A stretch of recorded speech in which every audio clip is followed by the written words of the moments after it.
It was supposed to be the end. When the phrase closed the doors of the twins and the music turned to death, Robb Stark's rebellion was crushed under the weight of betrayal. His mother's screams, his wife's blood, and the silent fury in Grey Wind's dying eyes, all of it painted the perfect picture of Lannister victory. Tywin Lannister believed he had ended the North's strength without lifting a sword himself. But what he didn't know, what none of them knew, was that the North remembers. And more than that, the North never forgives. In the quiet hills beyond Winterfell, small fires burned where the old gods still held power. The few Stark loyalists who survived scattered like ashes in the wind, but they did not vanish. They whispered in shadows, met in the deep forests, and remembered the songs of vengeance passed down through generations. The Red Wedding had not killed the Stark name. It had only awakened something colder, something older. Arya Stark watched from a ridge, her face covered in dirt and sweat. Her heart beat with rage, not fear. She had seen the banners fall, had smelled the blood of her mother and brother in her dreams. So many nights she no longer knew what sleep felt like. But now she was no longer a child. She was something else, something made in the dark. With the help of the faceless men, she had become many things. And now she would become the Lannisters' nightmare. Far in the west, Roose Bolton sat in the cold halls of the Dreadfort, the Lord of the North in name only, but his people hated him. They looked at him and saw a traitor, a man who sold his king for gold and a title. Even his own men whispered behind his back, and his bastard son Ramsay Mad and cruel made more enemies than allies. With each flayed skin he hung on the walls. The North would not be ruled by fear forever, and deep down Roose knew it. Riverrun had fallen, and Edmure Tully sat as a prisoner, but rumors stirred from the Riverlands, rumors of a woman cloaked in grey, with fire in her eyes and death in her voice. They said she did not speak, only killed. Some said it was Catelyn Stark, returned from the dead, a ghost of vengeance known as Lady Stoneheart. The Freys started dying one by one, found hanging from trees or drowned in their own halls. Their blood painted the river red, and the Lannisters began to wonder, had they made a mistake? Tywin Lannister sat high in the Red Keep, proud and smug, convinced he had secured the realm. He didn't notice how the people hated him more with each passing day. He didn't see the rot spreading beneath his golden name. He underestimated the rage of the North and the ghosts he created at the Twins. But the ghosts were gathering now, whispering his name in the dark. In the streets of King's Landing, a rumor grew louder. The North remembers. It was carved into doors, scratched into stone, and whispered by beggars. Varys heard it first, then Littlefinger. They dismissed it at first, but then a Lannister guard was found dead in Flea Bottom, his throat slit and a direwolf claw carved into his chest. Then another, then a merchant who traded with the Twins disappeared. The fear grew, and with fear came cracks. Jon Snow stood on the wall, not yet Lord Commander, not yet anything more than a bastard with a broken past. But even from there he could feel it, the shifting of the winds. The North was stirring, and something inside him stirred too. He didn't know what it meant, not yet. But the Red Wedding had not ended the war. It had only made it colder, darker, and far more dangerous. The Lannisters had made their move. They played their cruel hand, thinking it was checkmate. But the game was not over. It was just beginning. The Lannisters thought the Red Wedding had killed every Stark that mattered. But they didn't think Arya Stark mattered. Not the little girl who once chased cats and dreamed of swords. They didn't see her slip through the chaos after her family's murder. Her heart hardened like northern steel. Now she moved like a shadow, wearing faces like masks, hunting those who laughed while her mother bled. Her first kill was a Frey. Small John Frey, loud and drunk, thought himself untouchable in the Twins. He never saw the serving girl's knife until it slid beneath his ribs. The guards found his body the next morning, lips sewn shut and a wolf's tooth left on his chest. Panic rippled through the Frey household. Some blamed bandits, others whispered of curses. But the truth was worse. The truth had a name, and it came from Winterfell. Arya didn't stop. She had a list, and names still burned like fire in her head. Walder Frey, Meryn Trant, Cersei Lannister. One by one, she would find them. One by one, she would find them. One by one, they would die. The faceless men taught her how to be no one, but she remembered who she was. She was Arya Stark of Winterfell, and she was coming. At the same time, Lady Stoneheart led the Brotherhood without banners through the Riverlands like a vengeful storm. Catelyn Stark's mutilated body had been found by Beric Dondarrion, and Thoros of Myr had brought her back, though not fully alive. Her throat still slashed, her eyes sunken, her voice broken into growls and gurgles. She did not forgive. She did not forgive. She did not forget. Every Frey who participated in the Red Wedding was hunted down, hanged, or gutted. Even those who simply toasted the betrayal were not spared. The Riverlands became soaked in blood again, but this time it wasn't war, it was punishment. The Freys begged the Lannisters for help, but Tywin was dead. Killed not in battle, but on the privy by his own son's crossbow. Tyrion's rage had ended the Lion's reign in a moment of humiliating truth. The great Lion of Casterly Rock died with his pants down, and with him the illusion of Lannister control began to crack. Jaime Lannister, now less of a lion and more of a broken man, rode to the Riverlands to restore order, but what he found was chaos. Villages burned. Freys hung from trees like rotting fruit. People spat at the gold cloak sigil. When Jaime tried to negotiate peace, he saw it in their eyes. They didn't want peace. They wanted revenge. They wanted Lannister blood. Meanwhile, in the north, Ramsay Bolton wore the Stark sigil like a costume, pretending to be a warden of the realm. But the northern lords hated him. Even the Karstarks, who had betrayed Robb Stark, began to regret their choice. Ramsay flayed men for sport, hunted girls with dogs and laughed while doing it. Word reached even the small folk, and in the cold silence of winter they began to whisper, "The wrong wolf rules Winterfell." Beyond the wall, Jon Snow felt it too. He didn't know it yet, but his blood tied him to more than just the north. And the war was not over. It was shifting, changing, becoming something darker. He received letters about the Boltons, the death of his brother Robb, and rumors that Arya still lived. Ghost growled more often now, sensing something in the wind. And down south, Queen Cersei sat on the Iron Throne, her hands stained red, her smile as fake as the crown on her head.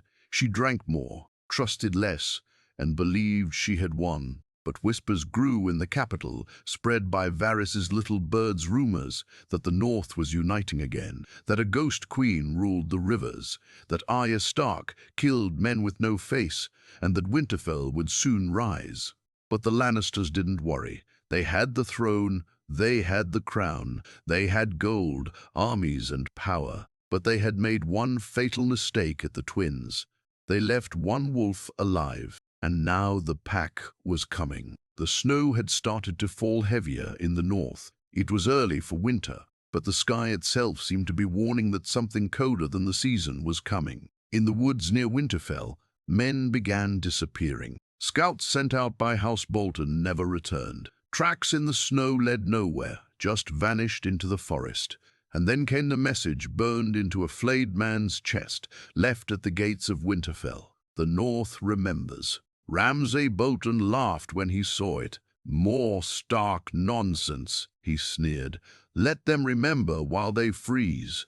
But his smile faded that night when one of his kennel masters was found with his throat torn out and his eyes missing, not carved, gone, like something had taken them. Ramsay slept with a blade beside his bed after that, and even then he started dreaming of wolves' blood-covered, snarling wolves watching him from the shadows. Meanwhile, the northern houses stirred. The Mormonts, the Glovers, even the Umbers who had once bent the knee to House Bolton all grew uneasy. Ramsay's madness, his cruelty, his disrespect for the old ways, he'd poisoned every alliance his father had made. The lords of the North were raised on honor, family, loyalty.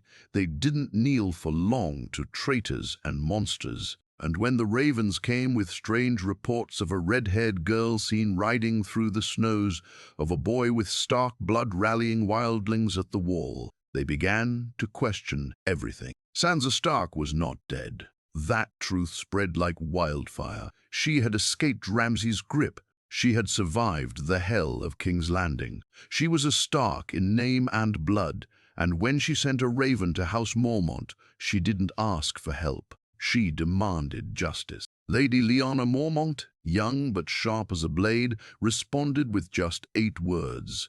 House Mormont knows no king but the king in the north, whose name is Stark. And with that, the north began to rise. Jon Snow, still reeling from the resurrection the world hadn't yet heard about, stood at the wall reading Sansa's letter.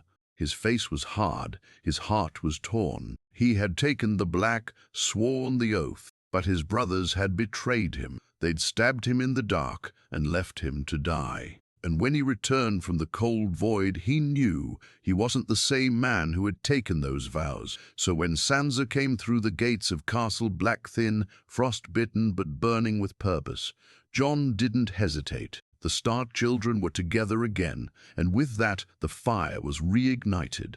"The Boltons have to pay," she said quietly one night as they stood beneath the stars. "For Robb, for Mother, for what they did to me." Jon nodded. "Then we take back our home." But while the North began to gather under the Stark banner again, the South started to tremble. Queen Cersei had spies everywhere, but they brought her only confusion. Names she thought dead were suddenly alive. Sansa, Arya, even Jon Snow. Her face paled as she read the reports. She didn't believe in ghosts, but this was no longer a Game of Thrones. This was a game of reckoning. Arya had made it to the Riverlands. She wore a new face, silent and unnoticed, moving through inns and castles like smoke. She had seen what the Lannisters had done, how they had bought their legacy with betrayal. She watched Ser Ilyn Payne choke on his own blood in a dark alley. She left Meryn Trant's body with no eyes, no tongue. The list was growing shorter, but her fury burned brighter. And now she turned toward King's Landing, toward the lioness who had torn her family apart. Cersei. But Cersei had other problems. The High Sparrow tightened his grip on the city. The people hated her. Jaime was slipping away from her control, and Tyrion, her hated brother, had disappeared across the narrow sea. Enemies closed in from all sides. The Iron Bank grew impatient, and behind every shadow, Cersei swore she could hear it. The North remembers. The words echoed louder now, not just in whispers, but in banners raised over castles, in war cries, in blood spilled across snow. The Red Wedding had once broken the Stark name, but now it became the fire that forged it stronger. And for the first time in years, the wolves were running together. The snowstorm outside Winterfell howled like a living beast, shaking the castle walls as if the old gods themselves were clawing to get in. Inside, Ramsay Bolton stood atop the battlements, watching the white wasteland stretch to the horizon. His lips curled into a sneer, but behind his cold eyes, a sliver of fear had begun to take root. Fear of what was coming. Fear of the North he thought he had conquered. His men whispered now, behind his back. They spoke of ghost wolves in the trees, of a girl with flame-red hair seen in the camps of his enemies, of a bastard who had died and returned to life. Even his dogs, once savage and loyal, had begun to whimper at night. They scratched at their cages like they sensed something unnatural, something deadly. In the camps beyond the castle, the Stark banners flew once again, grey direwolf on a field of white. Jon Snow stood at the centre of it all, flanked by Sansa and Davos Seaworth. The northern houses had answered the call, some out of honour, some out of fear, and some out of fear and pure hatred for the Boltons. The wildlings, led by Tormund Giantsbane, formed the front line, wroth, brutal, but loyal to Jon, the man who had bled beside them. Jon did not want this war, but it had come all the same. His home had been stolen, his family slaughtered, his name tainted. The time for mercy had passed. Now only justice remained. Sansa, dressed in furs lined with direwolf stitching, stood by the war tent, staring into the fire. Her hands were clenched. Her voice, when it came, was low and bitter. "He tortured me. He made me bleed every day. He doesn't deserve a quick death." Jon didn't answer. He only nodded. But someone else heard her words. Littlefinger had arrived days ago with the Knights of the Vale, his face wearing the same oily smile it always did. He played the game still, whispering sweet poisons in Sansa's ear, speaking of strategy, alliances, futures. But Sansa had changed. The girl he once manipulated was gone. Now she watched him with cold, calculating eyes, just like her mother once had. She knew the game better now, and she knew better than to trust the man who sold her to Ramsay in the first place. As dawn broke, the armies prepared. Ramsay stood atop the walls of Winterfell, watching with amusement as Jon's forces gathered in the valley. He believed he would win. He had the numbers. He had the high ground. He had no conscience. But what he didn't have was loyalty. Inside the castle, House Manderly's guards turned on the Boltons. In the kitchens, a servant slipped poison into the wine of one of Ramsay's commanders. Even the hounds, once his pride, were uneasy, restless, and silent. The battle began at first light. Snow covered the field, soaking in red with every clash of steel. Arrows rained down like winter hail. Wildlings roared, smashing through Bolton lines with savage fury. Jon rode like a storm through the chaos, sword swinging, eyes wild, not fighting for glory, but for home. The Boltons pushed back harder than expected, surrounding Jon's forces in a circle of shields and spears. It felt like the end again, another betrayal, another death. But just when hope started to fade, the gates of Winterfell burst open. The Knights of the Vale thundered in, their banners like wings, their horses like a wave of vengeance. Ramsay's forces broke under the charge. The circle collapsed. And for the first time in years, Winterfell saw a real army fighting under a stark cause. Jon didn't wait. He ran for the gates, sword in hand, cutting down any man in his way. Ramsay had retreated inside, but Jon was done waiting. He found him in the courtyard, bow in hand, smug as ever. Ramsay raised his weapon, aimed for Jon's heart, but Jon kept walking. The arrow hit his shield. Another followed, then another, all useless. And when Jon reached him, he struck again and again, fists raining down until blood covered the snow like spilled wine. Only Sansa's voice stopped him. Let him live, for now. That night, the Stark banner was raised again over Winterfell. The wolves were home, but Sansa wasn't smiling. She stood in the kennels, staring at Ramsay tied to the post, his once loyal dogs staring back at him, hungry, confused. "You said they were yours," she whispered, "but they were never loyal, not to you." And when the hounds moved toward him, she turned away. The North hadn't just remembered. It had taken back its voice, and it was ready to roar. The snow had stopped falling, but the silence it left behind felt heavier than any storm. Winterfell stood scarred but standing, its halls echoing once again with voices that hadn't been heard in years, voices of the North. The direwolf banner rippled from the highest tower, no longer stitched on by hopeful hands, but flown in victory. And yet peace did not come. Jon Snow stood on the battlements, looking out over the land he bled for. The faces below had changed. Ramsay's corpses cleared. Loyal soldiers returned. But the ghosts still lingered. He could feel them in the stones. Robb, Catelyn, Rickon. The cost had been too high, and the war wasn't over. Not really. Not while Cersei Lannister still sat on the Iron Throne. "She'll come for us," Jon said, his breath misting in the cold. One way or another. Sansa stepped up beside him, wrapped in grey fur, her face unreadable. "Then let her. The next time the lioness bares her teeth, we'll rip them out." But Jon wasn't so certain. He'd seen enough war, enough death, and he knew better than most victory made men arrogant, and arrogance led to disaster.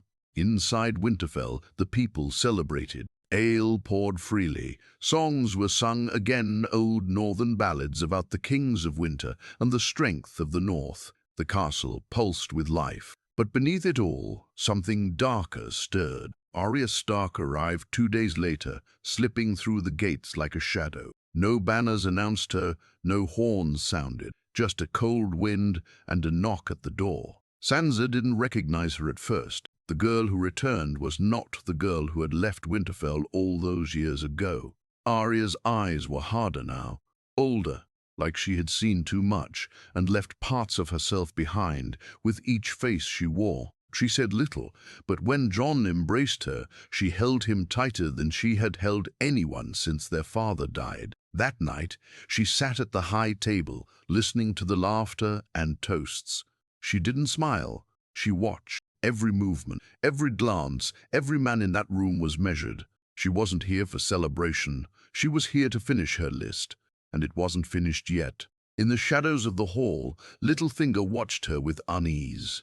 He prided himself on knowing people, reading them like books he could bend and tear.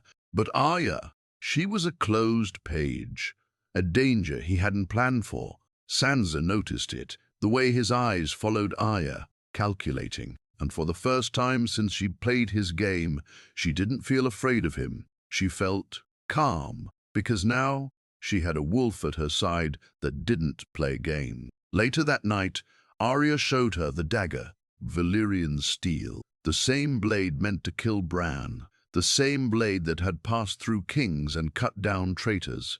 "He's lying to you," Arya whispered. "Always has." Sansa didn't argue. She knew. But Littlefinger was not their biggest threat now. News arrived on the back of a raven sealed in black wax from Dragonstone. Daenerys Targaryen had crossed the narrow sea. She had dragons, and Tyrion Lannister at her side. Jon read the message twice. Then again, a new war was coming. But this one wasn't just about thrones or vengeance. It was about survival. The Night King was moving. The wall could not hold forever. He turned to Sansa. "I need to go." "South?" she asked. "To her. To the truth," he said. "We need her dragons, or none of this will matter." Sansa looked away.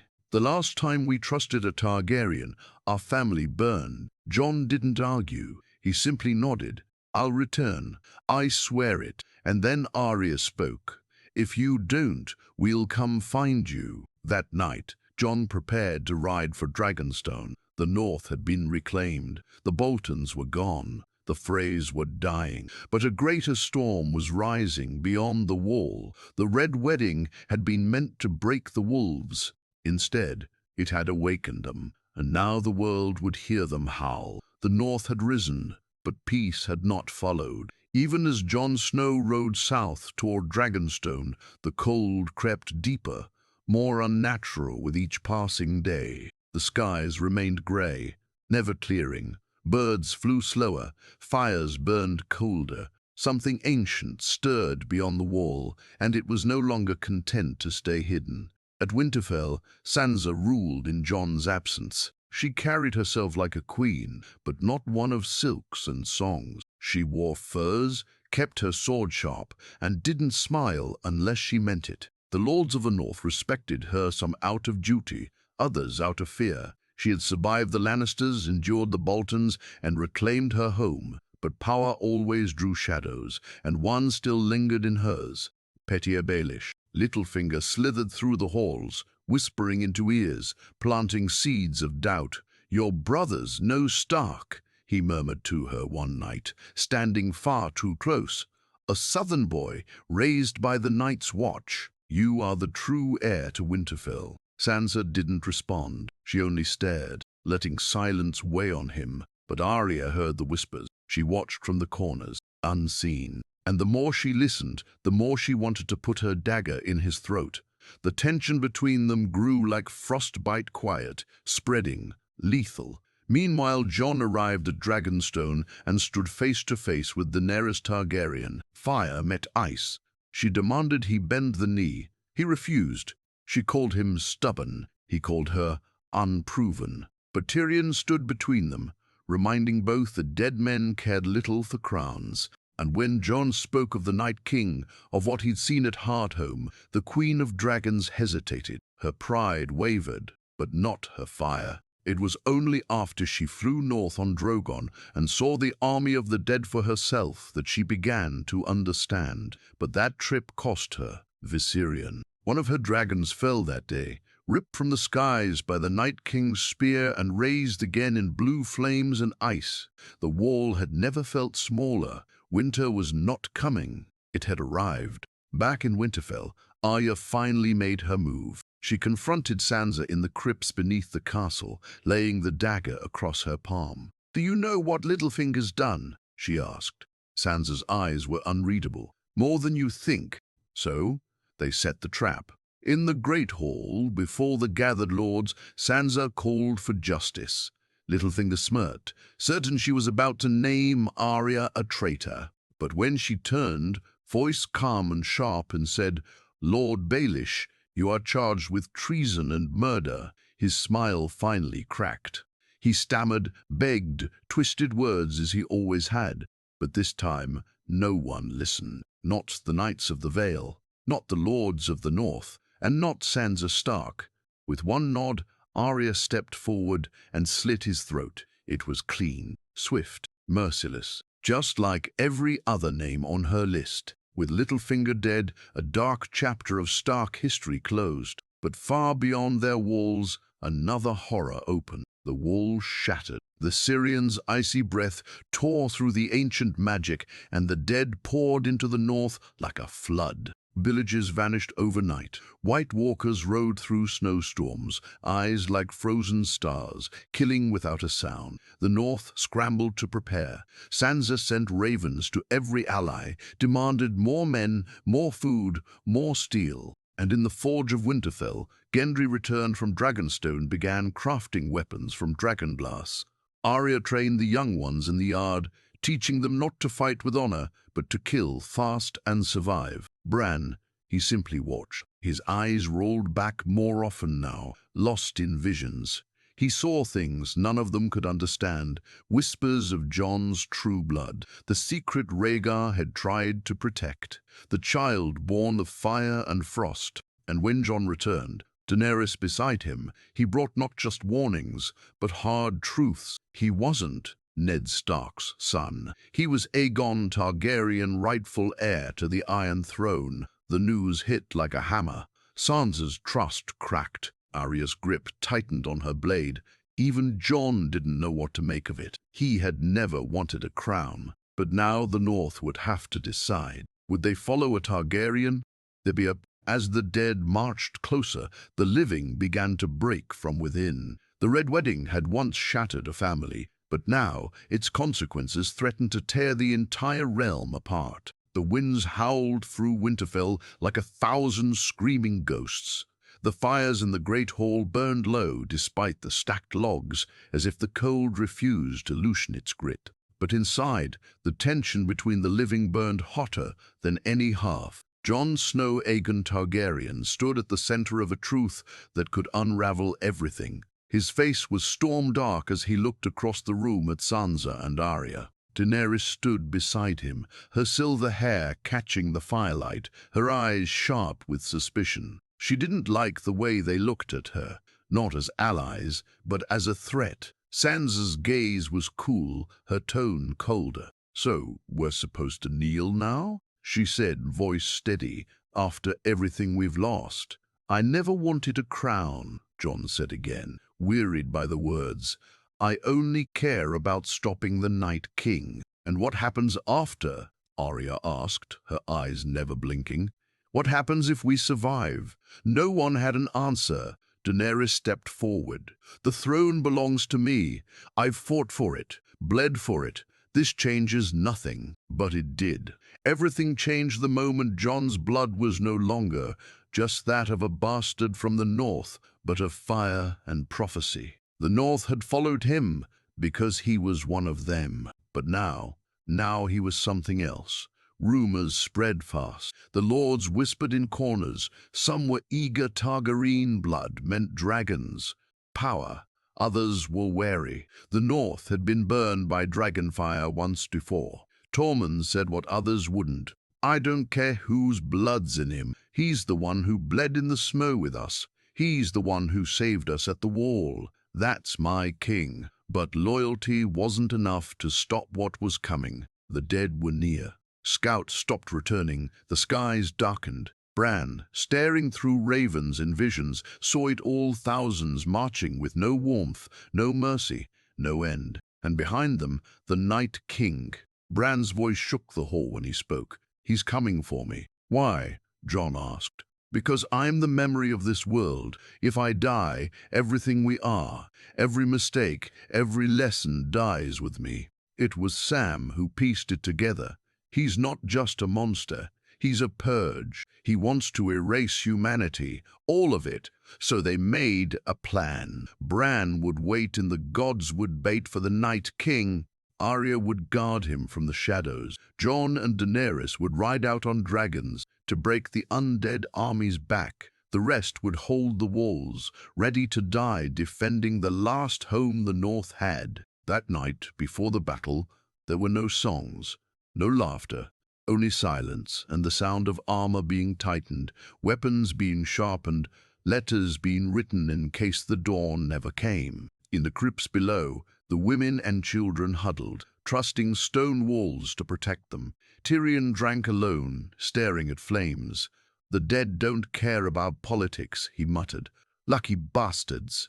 Sansa stood with Theon above the walls, overlooking the black field where their ancestors had once fought for the North. Now they'd fight again, some on the wrong side of death. When dawn broke, there was no sun, only a pale sky and the sound of drums. No, not drums, bone, thousands of them, moving as one, scraping the earth. The army of the dead stretched beyond the horizon, whites with blue eyes, giants long buried. Dead men from Eastwatch and beyond, even some wearing the broken armor of Starks, Boltons, Karstarks, Mormonts. The living stood atop Winterfell's walls, silent, waiting. Then the horns blew. The Dothraki charged first, their archers lit in flame by Daenerys' magic. They rode into the dark like fireflies into the void, and just like that, the lights blinked out, one by one, until there was only silence. Then the dead came. They slammed into Winterfell's defenses like a tidal wave of rot and bone. Screams tore through the night. Blades shattered. Men vanished beneath claw and ice.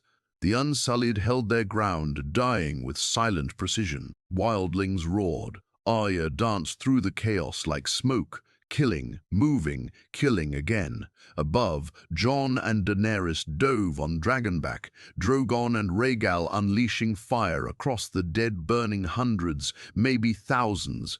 But it wasn't enough. For every one they killed, 10 more rose. And then, through the smoke, he appeared. The Night King, cold, silent, smiling, and behind him, Viserion, reborn in blue fire. The real war had begun. The sky over Winterfell was burning, but the fire could not hold back the cold. Drogon screamed through the clouds, wounded but still fighting, lighting the battlefield below with bursts of orange flame. Rhaegal circled lower, clawing at the dead from above, while Jon clung to his saddle, eyes locked on one figure standing untouched in the chaos, the Night King. He moved slowly through the blizzard, calm as death itself, his blue eyes fixed on the godswood where Bran waited. His army parted around him, not out of fear, but obedience.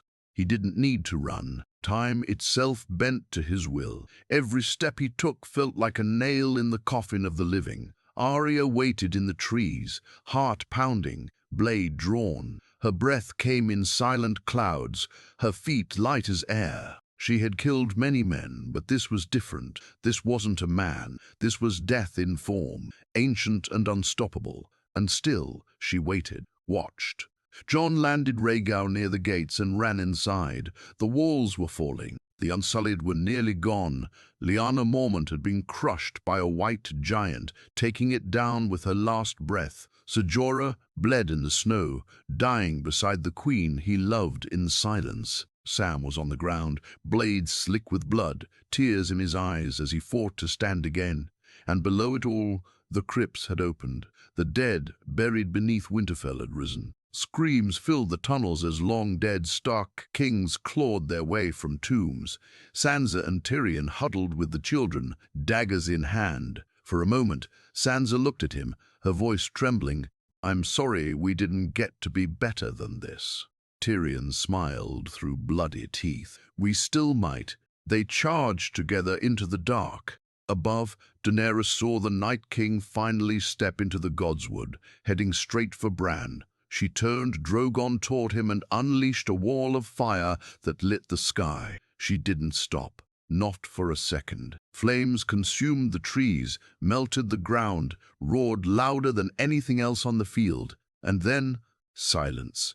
When the fire cleared, he stood unharmed. The Night King looked up at her and smiled. That's when she knew. Fire wouldn't stop him. He was no mortal enemy. He was ice made flesh. And in that moment of hesitation, he raised his hand. A spear of ice formed, sharp as grief. He hurled it. It struck Rhaegal in the chest. The dragon fell screaming from the sky, crashing into Winterfell with a thunderous crack that shook the earth. Daenerys tumbled from her saddle, hitting the ground hard. Wounded, dazed, she tried to rise, but the dead were already crawling toward her.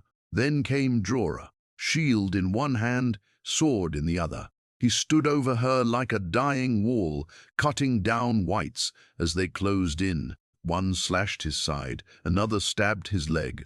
He kept swinging, until he couldn't. Daenerys screamed as he fell, and still the Night King walked on. In the Godswood, Theon Greyjoy stood alone before Bran, arrows gone, spear broken. The dead closed in around him, but he held his ground. Bran opened his eyes and whispered, "You're a good man, Theon." Theon charged, crying as he ran and died with a smile, giving the last piece of himself to protect the boy he once betrayed. The Night King stepped past his corpse and looked into Bran's eyes.